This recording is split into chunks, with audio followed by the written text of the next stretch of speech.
Well, we're putting in some work on the possums lately. And I got my chief water officer out here working it up. And pushing his boots to the max. I believe next year we're gonna have to get some hip boots for you, huh, bud? So if y'all know where you can get some kid hip boots, I'm all ears. This is the second set of traps we checked, so it's pretty warm, and season goes out in 2 weeks at the end of the month, and it looks like it's gonna be in the 70s every day for the next 2 weeks. So I'm not real excited about running traps in the 70s, but we'll see how we do. Be back to dealing with the ants and whatnot, but we're gonna give it a whirl and finish strong. Well,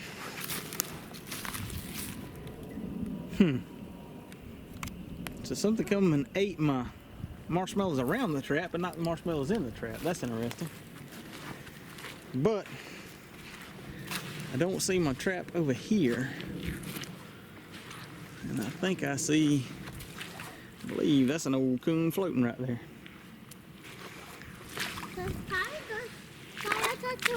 Listen, you stay right there on the edge, okay? I'm just coming right here. We got us a raccoon, buddy. We got us a raccoon.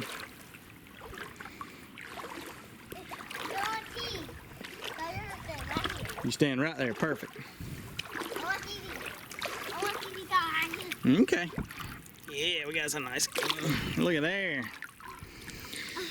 The one plus of trapping in 70-degree weather is you don't have to worry about the water freezing your arms off or anything like that. Been really disappointed with this cubby. I'm gonna put a can of sardines in there and see if we can make something happen. Oh, maybe hopefully another raccoon. So far all we've caught there is a possum. We got a castor mound with a snare right over there. That's where I had the beaver and the 330 and the conibear. And then I got my makeshift otter sets right here, and they aren't showing anything, so we'll go. I put out a couple of dog-proof traps in that old slough over there, and then we got our beaver snare and a couple of conibears, so I'll ease over that way and check them. Here's where I caught the snare the beaver yesterday. Got my snare pushed right over, so I'm gonna have to stand it up.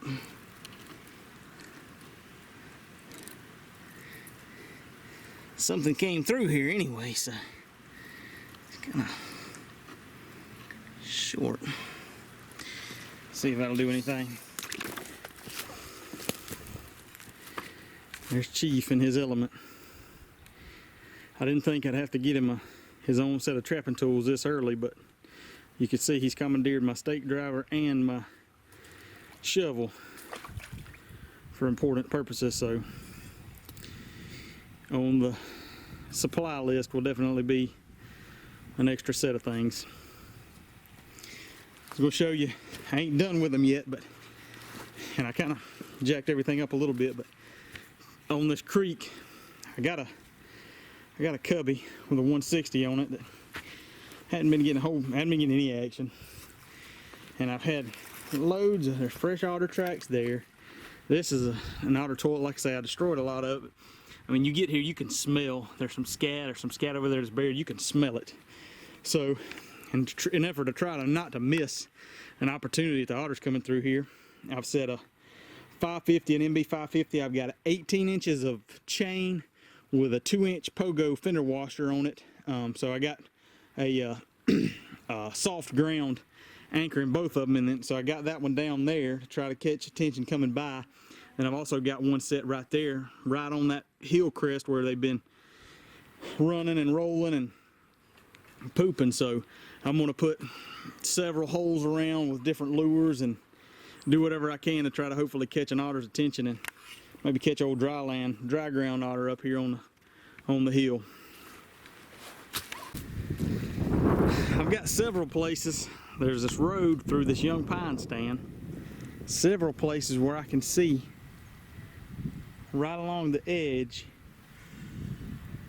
coyote tracks running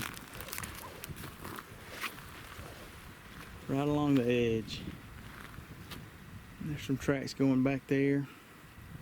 There's deer tracks and coyote tracks kind of running right along this edge. So there's a hole. You can see them really good right in through here. They're coming. So what I'm going to do is I'm going to try to make a Mafia set, an O'Gorman Mafia set. And I'm going to take and put blind set a trap here and a trap here with a little bit of scat, piece of scat right in the middle. Blend everything in and see if that don't get us some action. I don't have my tripod. I'll try to bring my tripod tomorrow. I got another place where I want to do one of these sets and set it up and show you how I set that up, and we'll see if we produce. So here's my rendition of the finished set. It's not quite as well blended and as clearly defined of a trail I think is ideal. I mean, you can see there's some tracks back there, but kind of trying to use this as backing. So I've got a trap here. I've got my scat with a little urine on it and another trap here. They're kind of set at 45s. I don't know that it really matters, but I was kind of hoping this would be a natural step over. And I kind of tried to scratch around a little bit. It's obvious that it's not 100% blended, but hopefully with just a real subtle, a little bit of urine and scat there, maybe we'll pick one off. It'll be interesting to see. It's about as close to a blind set as we get. We don't get opportunity to really read a whole lot of sign. Usually our ground is so hard, but I'm pretty excited about this one. All right, we're back at the pond where we pulled 7 beavers and 2 otters out of here. Had a little bit of fresh digging since the rain. Just a real small set, but actually the landowner called me and said he pulled up in here the other day and there was 3 beavers swimming around. So I set just a blind set on this location, didn't lure or bait or anything. I've got a caster mount set over there that I haven't checked yet. And then I got my crossovers right down there. But the trap is gone from this one, so let's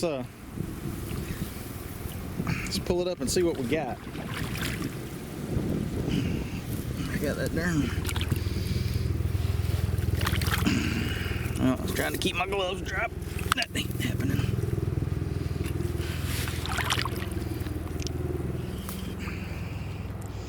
Whatever it is all the way at the bottom of the wire, or all the way at the bottom of the rods.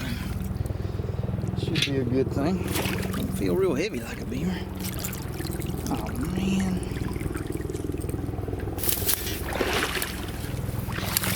Got a toe nail. Golly. You can't get any more of a barely of a catch there. Dang it. Well, I don't know if he's coming back here.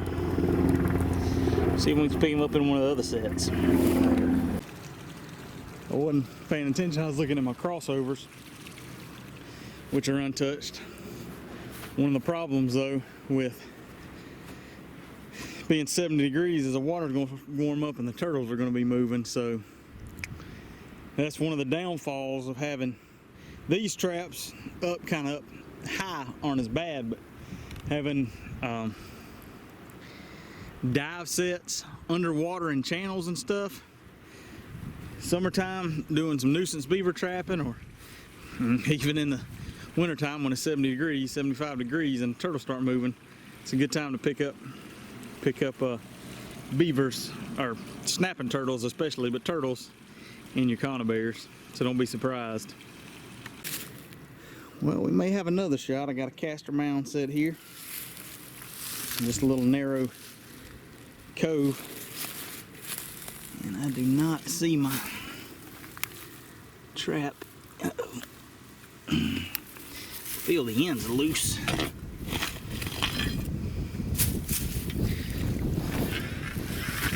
Which is not a good thing. The trap wasn't very far down the wire. And maybe doing more educating. Let's see what we got here. Nothing in the jaws. Except for a hunk of grass. So I don't know what fired. It didn't take the trap all the way to the bottom, but we'll reset it. See what we get.